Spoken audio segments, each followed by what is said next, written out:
आज का topic Prim's algorithm है। ये भी बहुत इम्पोर्टेंट है इन टर्म्स ऑफ एग्ज़ाम्स और कॉम्पिटिटिव टेस्ट के लिए।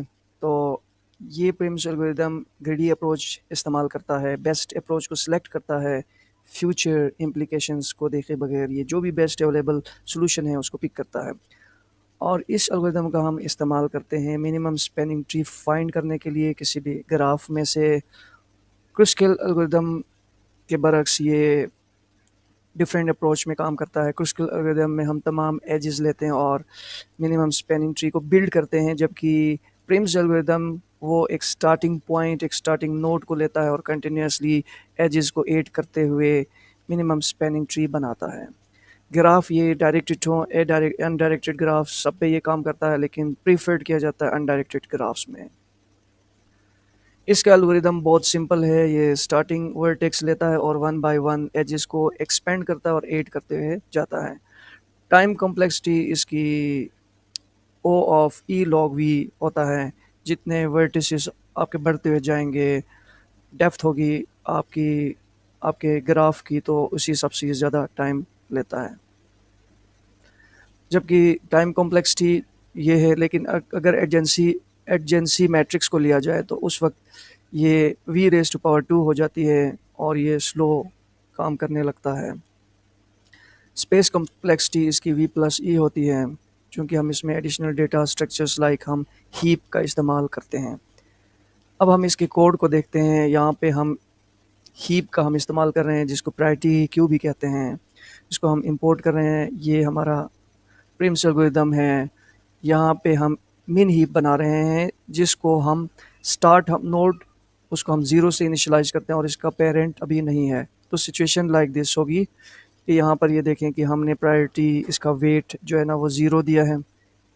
यहाँ पे स्टार्टिंग नोड लेट से हम ए से स्टार्ट करते हैं, किसी भी नोड से हम स्टार्ट कर सकते हैं, ए बी सी डी जो आपके ग्राफ में नोड हो।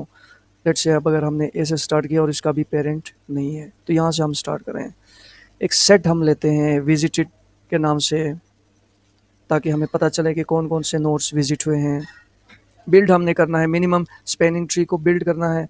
टोटल कॉस्ट हमने फाइंड करना है।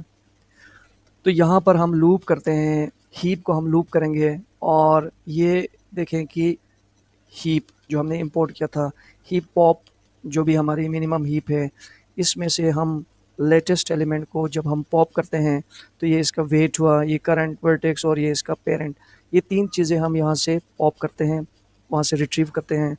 और यहाँ पर हम देखते हैं करंट वर्टेक्स इसकी अगर ये विजिटेड में है तो कंटिन्यू करते हैं, हम अगला एलिमेंट जो है हीप में से निकालते हैं। लेकिन अगर वो सिचुएशन नहीं है तो हम, अगर ये करंट वर्टेक्स जो है ना वो विजिटेड में नहीं है, तो हम इसको विजिटेड में डाल देते हैं। इसका पेरेंट चेक करते हैं कि वो नन ना हो। अगर ये रूट एलिमेंट है तो वो नन होगा और ये एग्जीक्यूट नहीं होगी, और फिर हम इसके नेबर्स को चेक करेंगे। लेकिन इसका पेरेंट है तो हम सिंपली ये एमएसटी में, मिनिमम स्पैनिंग ट्री में, हम पेरेंट को डाल देंगे, करंट वर्टेक्स को डाल देंगे और वेट को डाल देंगे। इस ऑर्डर में हम इनको अपेंड करेंगे, ऐड करेंगे। टोटल वेट को हम प्लस करते हुए जाएंगे। उसके बाद ये हमारा करंट वर्टेक्स था, उसी करंट वर्टेक्स ग्राफ में से करंट वर्टेक्स के नेबर्स को और उनके वेट को हम ट्रेवर्स करेंगे। नेबर्स मीन उसके चाइल्ड को हम देखेंगे। अगर नेबर है और वो विजिटेड नहीं है, अगर विजिटेड है तो नेक्स्ट को लेंगे।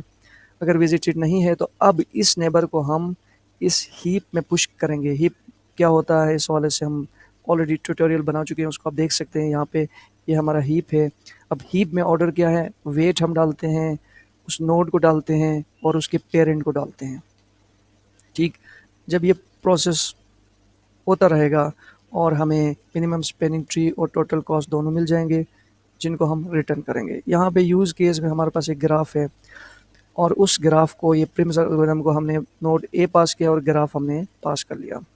तो हमें यहाँ पे मिनिमम स्पेनिंग ट्री और टोटल कॉस्ट मिल जाएगी। अगर हम प्रिंट करें तो ये मिनिमम स्पेनिंग ट्री है और ये टोटल कॉस्ट है, वो हमें यहाँ पर रिट्रीव हो जाएगा।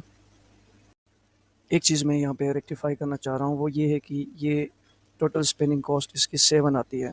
यहाँ पे अगर आप इस कोड को आप भी रन करें तो इसकी टोटल जो कॉस्ट है इस मिनिमम स्पेनिंग ट्री की, वो 7 आएगी।